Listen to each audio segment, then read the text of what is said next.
Muy bien, 20 horas en punto en todo el territorio del país.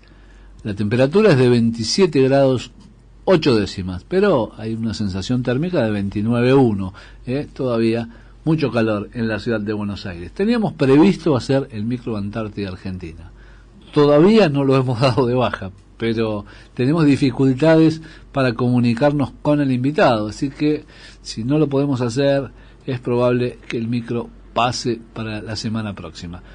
Por ahora tenemos al ingeniero Leonardo Castañino, que nos va a hablar de historia argentina, como lo hace habitualmente todos los martes y todos los viernes. Adelante, Leonardo. Bueno, yo había dicho, porque el primero de este mes fue Cerro Corá, habíamos dicho de hablar de Cerro Corá, pero para seguir un poco el hilo, digamos. Cerro Corá, contémosle al que no lo sabe, que es una de las batallas de la guerra del Cerro Paraguay. Corá es la última batalla de la guerra, que fue cuando mataron a Francisco Solano López. Exactamente. Pero para seguir, digamos, la hilación, para que la gente no... la vez pasada yo hablé de Lomas Valentinas, donde quedó prácticamente destruido el ejército paraguayo, y López logra escapar con unos 30 hombres, y se le empieza a reagrupar gente que lo seguía, algún batallón que llegó tarde, que se había demorado y no había llegado a la batalla, y cruzan el arroyo Ipecuá, que yo lo nombré como un episodio como los héroes de Ipecuá, que estaba ahí en mi libro. La cuestión que López empieza a retirar hacia el norte, en lo que se conoce como la campaña de las cordilleras, porque hay una serie de cordilleras que van cruzando. El conde de U, que era el yerno de Pedro II, era el príncipe Gastón María de Orleans, que era yerno de Pedro II, y se lo conocía como el conde de U. Al ver al ver las intenciones de López de retirarse, arma una campaña, digamos, para cortarle el paso, y al mando de Juan Manuel Mena Barreto, y por otro lado el mariscal Osorio. Ahora, ahí ocurre en el interín, digamos, entre Lomas Valentinas y Cerro Corá hubo varias batallas. Yo voy a nombrar dos que fueron de las principales. Correcto. Una es la batalla de Peribebuy, que Peribebuy es un pueblo que incluso lo habían hecho capital, digamos, porque al caer Asunción van cambiando de localidad a capital. Y es un pueblo que está en una especie de llanura con un arroyo que lo cruza, que es el arroyo Peribebuy, y estaba defendida por 1.600 hombres, 1.600 paraguayos. Incluso algunas mujeres, digamos, que estaban dentro como defensoras. Los brasileños, que tenían un ejército en esa zona de 20.000 hombres, se empiezan a tomar posiciones alrededor del pueblo a la noche, sin que lo noten los paraguayos. Incluso eran 20.000 hombres, inclusive con artillería. Entonces, a la mañana del 28 de julio,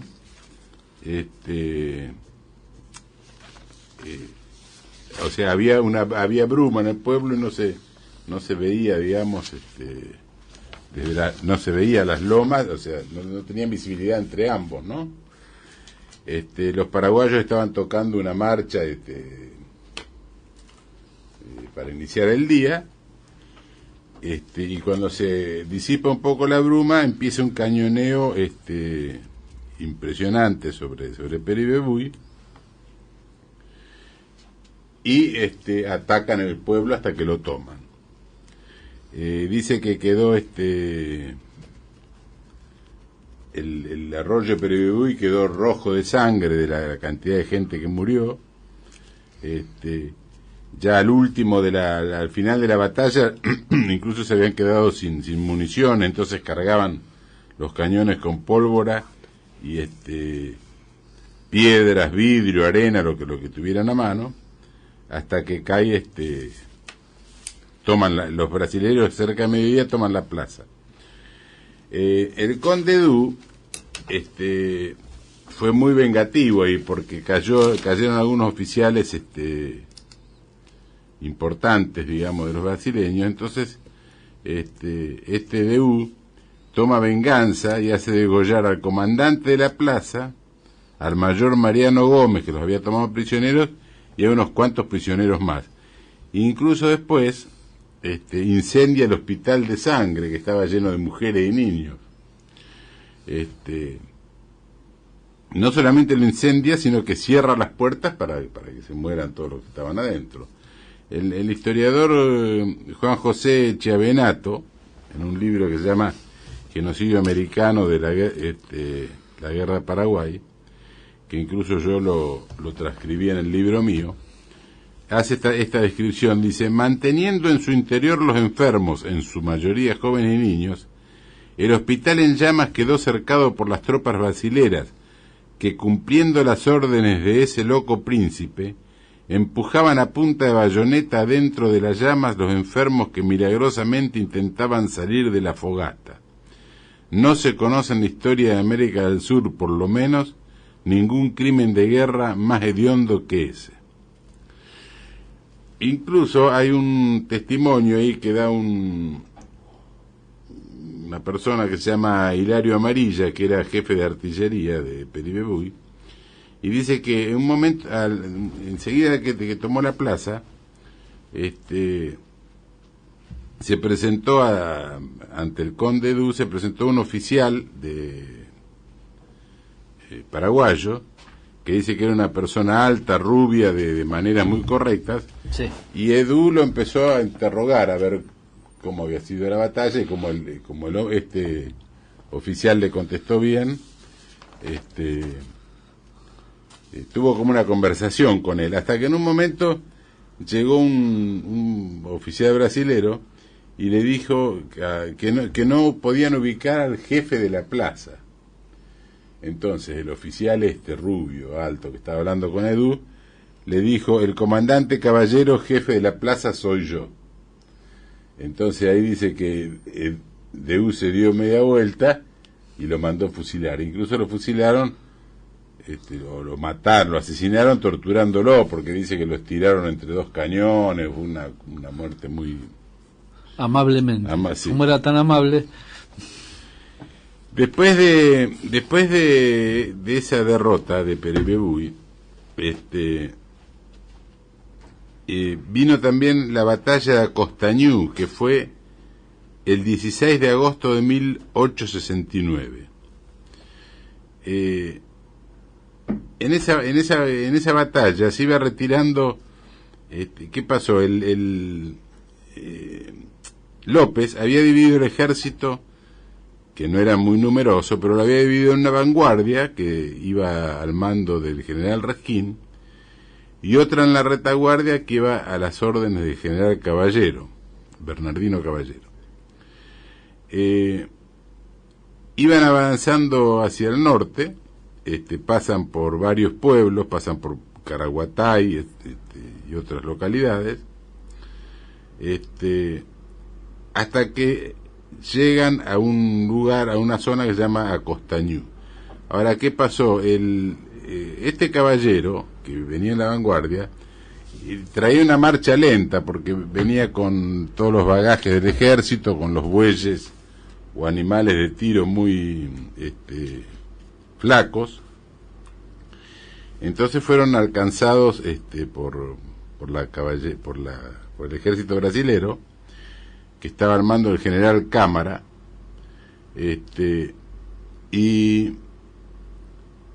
llegan ahí a la zona, los alcanzan, digamos, en la zona de Costañú. Los paraguayos, el ejército paraguayo, todo lo que disponía eran 3.500 hombres y algunos pocos cañones, pero dentro de esos 3.500 hombres que dije yo, en realidad eran casi todos niños de alrededor de 10 años, excepto un batallón que tenía que eran veteranos. El resto eran todos chicos, incluso algunos hasta disfrazados con barbas para, digamos, para que no se note tanto la juventud de los chicos. Entonces, no, al ser alcanzado por los brasileños no tienen más remedio que defenderse, o se produce la batalla.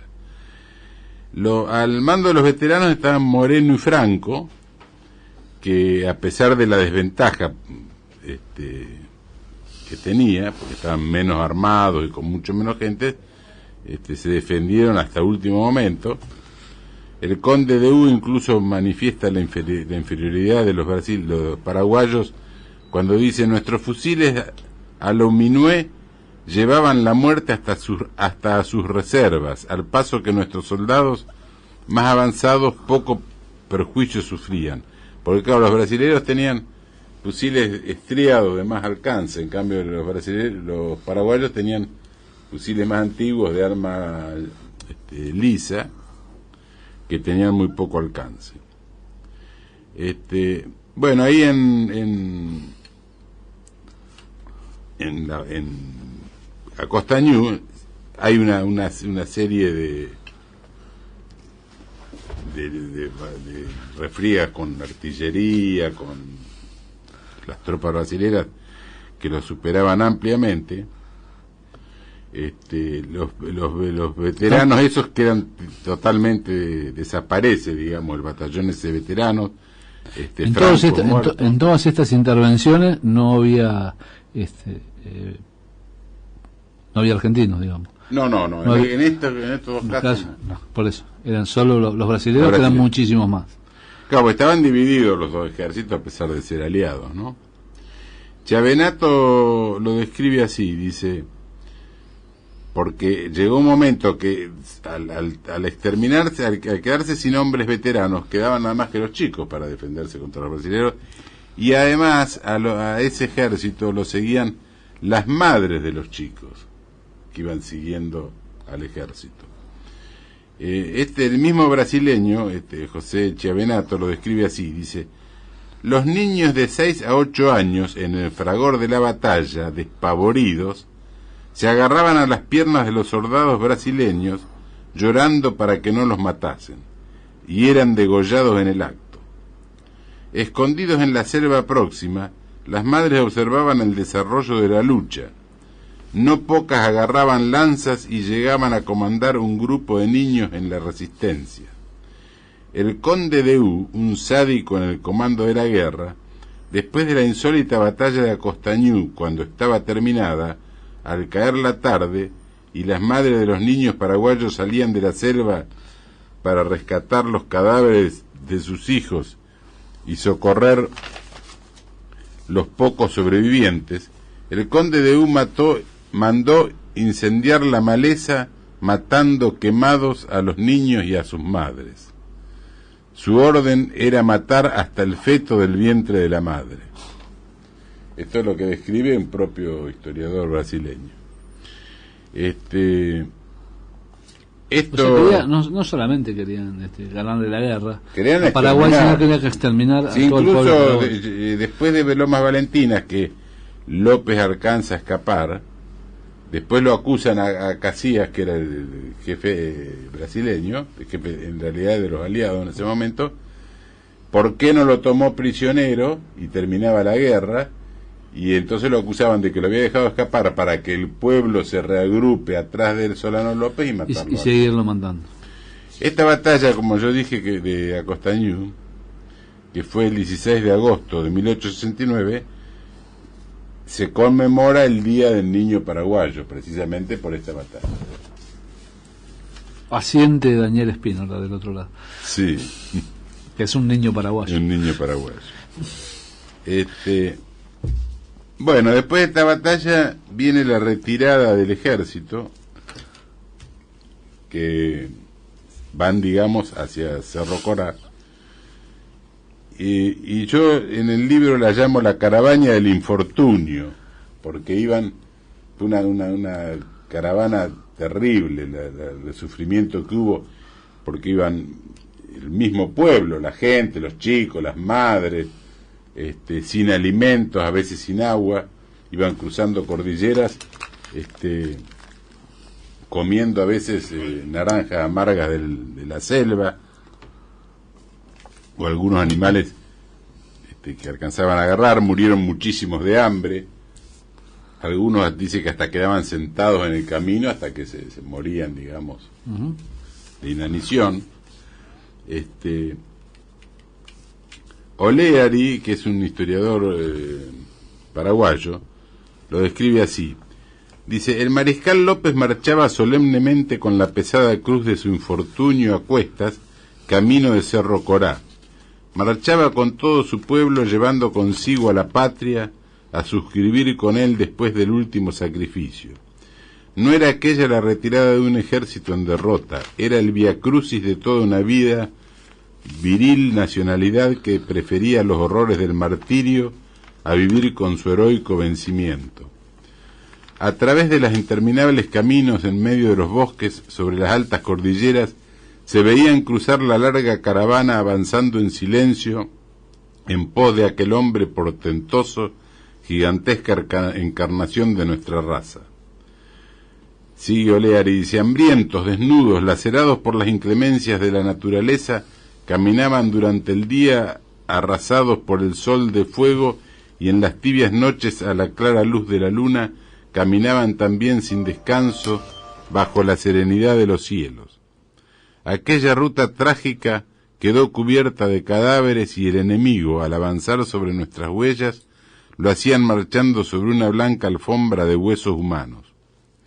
Millares de mujeres y niños formaban parte de aquella fúnebre procesión, a cuya cabeza caminaba pensativo, misterioso y sombrío el guerrero formidable que un día pusiera en conmoción a medio continente y ante cuyo nombre temblaban de espanto las legiones enemigas. Aquel puñado de famélicos soldados, que apenas podían con el peso de sus desdichas, era todo lo que le restaba a 150.000 leones, cuyas épicas hazañas quedaron escritas en sangre desde el Paraná a la remota Uruguayana y desde Itapirú a los confines de nuestro territorio. Y aquella triste muchedumbre que iba desgranándose en medio de los más atroces sufrimientos era también lo que quedaba de un pueblo feliz, rico y poderoso, condenado a morir después de 5 años de martirio, porque protestara en nombre del derecho ajeno y defendiera los fueros de su propia independencia. Del pasado ya no le quedaba sino la inmensa gloria de la desesperada resistencia y el recuerdo imborrable de los grandes días de triunfo y de esperanza. Pero aún en medio de aquella tristeza infinita, de aquella amargura sin límites, conservaba todavía su indomable altivez y todas las energías de su implacable voluntad. Majestuoso en su infortunio, severo el continente, fuera y decidido en presencia del destino, parecía más que un hombre, un titán arrancado de la epopeya esquiliana. Sus pasos de gigante a través de las sierras aún repercuten en el corazón de la posteridad. López va retirándose hacia un trágico e inevitable final en los confines de la patria, pero sin dejar de pisar o defender un palmo del propio territorio y sin abandonar su inquebrantable voluntad de sucumbir antes que claudicar. A sus 18 años, al ser nombrado general, juró morir antes que dejar caer la bandera de sus manos. Vencer o morir fue su lema, y él y todo un pueblo lo cumplirían. López partió el 15 de agosto de 1869 y tras acampar en Yagüí, cruzar el Buruturí y Arroyo Hondo hasta detenerse en Piendó, que fuera estancia de Benigno López. Sin detenerse en el pueblo de Unión, pasa de largo en San Estanislao el 15 de agosto del 69, que se declara cuarta capital de Villa del Salto, a San Isidro de Caraguatay. Por eso yo digo que van cambiando a medida que pierden territorio van cambiando la capital, ¿no? El 9 de septiembre acampa en Tapiracuarí, atraviesa el bosque Babiraí y el río Capibaí. O sea, no voy a leer todo porque es simplemente para dar... sí, son referencias a... porque hay un montón de nombres más que si no tenés un mapa no los podés seguir, pero como para, que no fue un paseo de este... Fue la caravana del infortunio. La caravana, yo la llamé así en el libro. Mira, me llama una oyente, paraguaya, y me dice que está muy triste por haber escuchado todo esto, que lo escuchó desde su niñez. Te manda un abrazo grande. Un bareté, me dice. Sí, a mí la verdad que, bueno, le agradezco y también me pone triste, porque yo la verdad que hay gente que leía el libro mío y decía, no lo puedo leer, se me caen las lágrimas, porque hay partes muy trágicas, ¿no? Realmente. Así que bueno, esto fue lo que yo rescaté, digamos, esta caravana. Y eso es antes de llegar a Cerro Corazzi. Antes de llegar a Cerro Corazzi. Que lo vamos a tratar seguramente. Que lo vamos a tratar el día martes. Sí, y así vamos haciendo la progresión hasta llegar a eso que fue la batalla que fue la culminación, donde sí. Matan a Solano López y matan a Solano López, al hijo Panchito, que era coronel, tenía 15 años, a la madre de... Se llegaba pronto a coronel.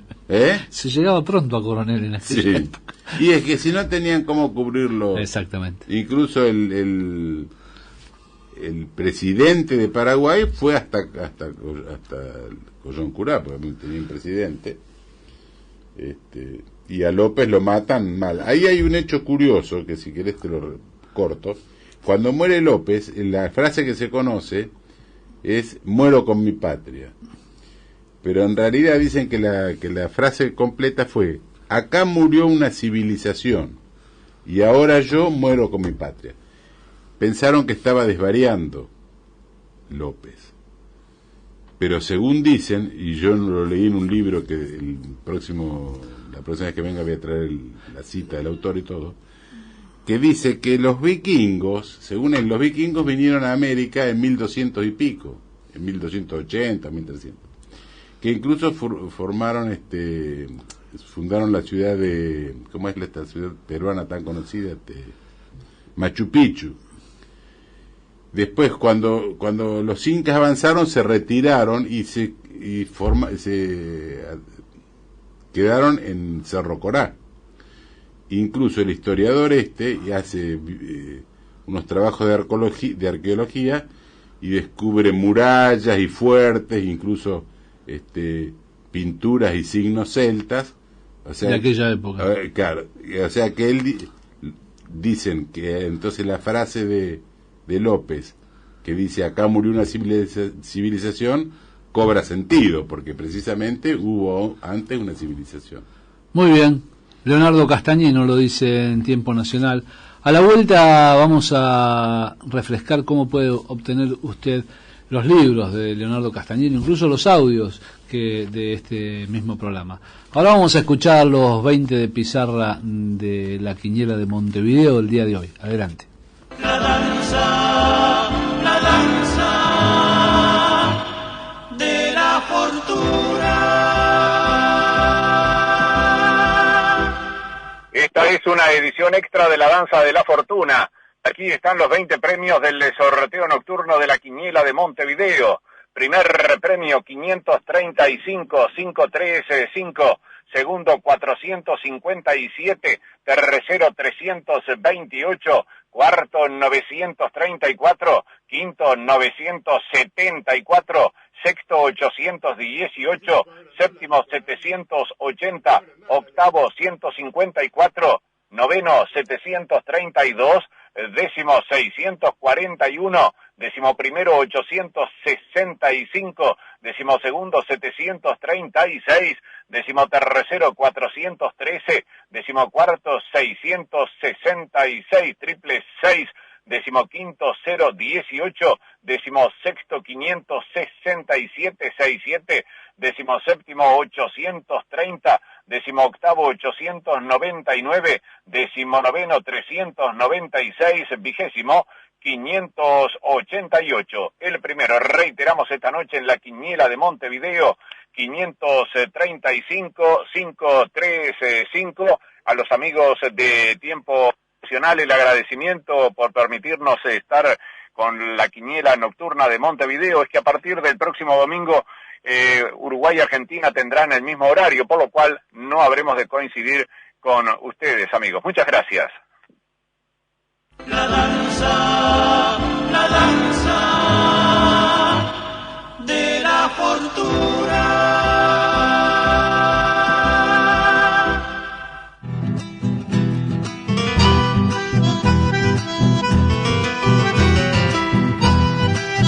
Muy bien, como siempre, un gusto de trabajar con el amigo Freddy Cabrera, que es el jefe de Noticias Radio Colonia, entre otras cosas.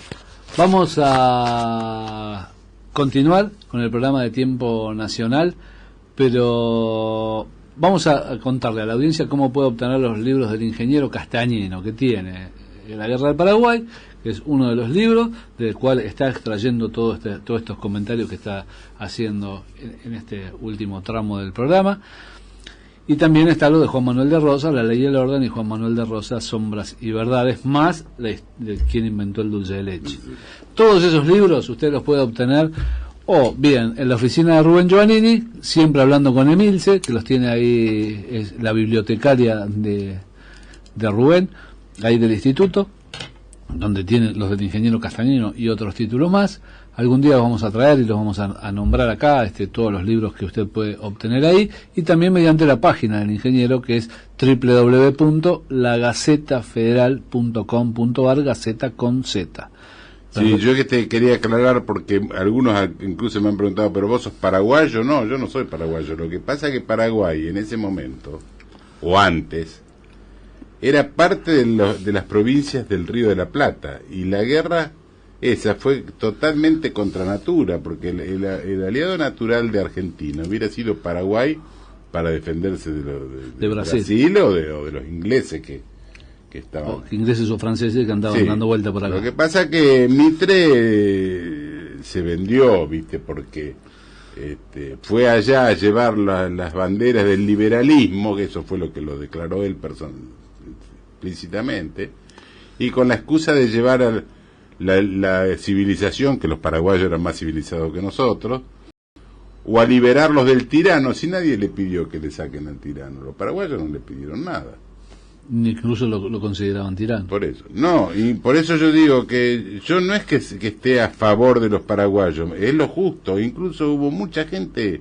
el mismo Alberdi dijo, fue el peor error que cometió Argentina, fue haber hecho esa guerra.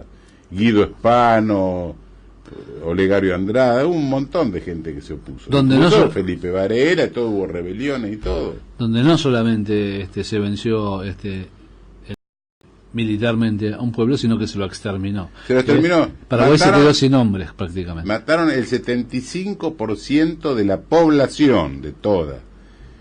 Y de los hombres mataron el 97% de los hombres. Vos imagínate, un genocidio. Y además Argentina no ganó nada, porque Argentina, Brasil y Uruguay quedaron totalmente endeudados y al servicio de los ingleses. Y el virreinato, exactamente, y nosotros perdimos a Paraguay como parte de territorio. Claro. Que era parte nuestra. Muy bien, ahora tenemos una deuda con usted, don